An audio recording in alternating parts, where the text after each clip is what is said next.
আসসালামু আলাইকুম। চলে আসলাম আরও একটি 3 মিনিট প্লাস ভিডিও নিয়ে। আজকে দেখাবো আপনাদের মাঝে এই ইরি ধানের ব্লক।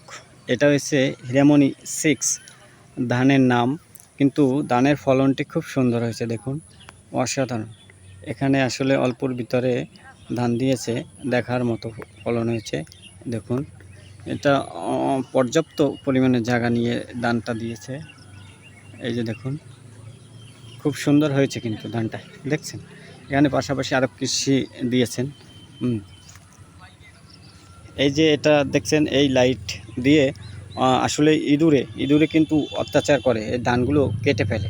সেই জন্য কৃষক লাইট রেখিয়ে আর কি জ্বালিয়ে তারপরে কারেন্ট শর্ট দেওয়ার চেষ্টা করে। তারা প্লেতে থাকে, জানি মানুষের ক্ষতি না হয়। এই যে সুন্দর করে দিছে। এই যে হিরামণি 6 ধানটির নাম, কিন্তু ধানটির ফলন খুব সুন্দর হয়েছে। দেখুন, খুব সুন্দর ফলন হয়েছে। এখানে আসলে দেখলে ঘুরতে এসেও খুব ভালো লাগে, কারণ ধানের যে একটা নতুন ধানের যে একটা ঘ্রাণ সুবাস, খুবই পারফিউম, মানে সেন্টের কাজ করে, অনেক সুন্দর আর কি। ঘ্রাণটা ভালো লাগে। সব জায়গায় দিয়ে আসছেন। এই যে আমার এই ভাইয়ের ধান আসলে ইঁদুরের জন্য এইমাত্র খাবার দিয়ে আসছে, জানি ইঁদুর আর কি। এখানে আপনার এই যে খরচ হয়েছে কেমন কি? 42,000 টাকা খরচ হয়েছে। কতটুকু জায়গায়? 1.5 বিঘা। 42,000 টাকা খরচ হয়েছে। আপনার আশানুরূপ ফলন হয়েছে? মানে কি পরিমাণে? 42,000 টাকা কত? ধরেন বিঘা প্রতি 60 মণ পড়বে। 60 মণ পড়বে। তাই 60 মণ। আলহামদুলিল্লাহ, ধান দেখে আমি খুশি হয়েছি, খুবই সুন্দর হয়েছে, অসাধারণ। এর থেকে আর ভালো আশা করা যায় না। না, এর চেয়ে ভালো হয় না। ওদেরও আমি এই গেছি তো, যেই দেশ সেই ধানটা দেয় উত্তর অঞ্চলে, এতটা গায়ে গুছি হয় না। না, এতটা আমিও দেখি সুন্দর, দেখার মতো, মাশাআল্লাহ। আর এই সাইডটা তো খারাপ, আমি ওই সাইডটা আর ওই সাইডে কৃষক ভাই বলছে ওই সাইডে আর এর থেকে ভালো হয়েছে। তাহলে বুঝেন, এই যে দেখুন, এই যে সুন্দর যে ছড়াগুলো পড়ছে, এরপরে যদি ভালো হয় তাহলে অসাধারণ। তাহলে এখানে আপনার বিঘা প্রতি যদি 60 মণ হয়, তাহলে আসে কত? মণ প্রতি 1000?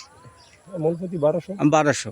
তাহলে 60 হাতে তো 65,000 66,000 আসবে নাকি? বেশি আসে তো। 60 মণে আনমের 6 6 6 12 72,000 টাকা। 72,000, মাশাআল্লাহ। তা 72,000, 48,000 টাকা খরচ হয়েছে 1.5 বিঘার মতো।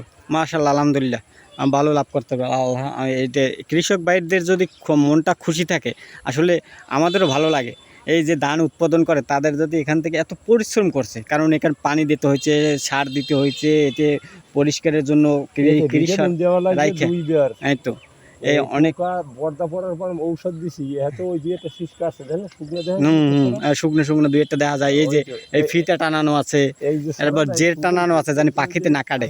এই সময় এটা যখন ধানটা এই যে একেবারে শুকনো, এই যে দেন তো, এই যে কিছু ধান আসলে নষ্ট হয়েছে, মানে ওই দুই একটা পোকা নষ্ট করে ফেলেছে। যেমন দুই একটা ধান এইভাবে যদি সম্পূর্ণটা হয়, তখন কিন্তু কৃষকের মাথায় হাত রাখা দরকার। এই লেদা পোকা এগুলো কাটে। এই যে সুন্দর হয়েছে। তারপরে সুন্দর যে ধান হয়েছে, হ্যাঁ কৃষক আসে না, তারা আসে না। কৃষি অফিসার আইছিল, আয়ার পর দিকে কয় বা ওনার করার কিছু নাই। পরে আমি ওই খুলনা এক ডিলারের সাথে আলাপ করলাম। ওই গান্দা পোকাইছে, কয় গান্দা এমনি যাইবে। এরপরে ডিলারে বললো যে একটা সেন কাপ নিয়ে দেয়, না আর একটা ভিটামিন মিশিয়ে দেয়, গান্দা এলাকায় থাকবে। দিছি পরে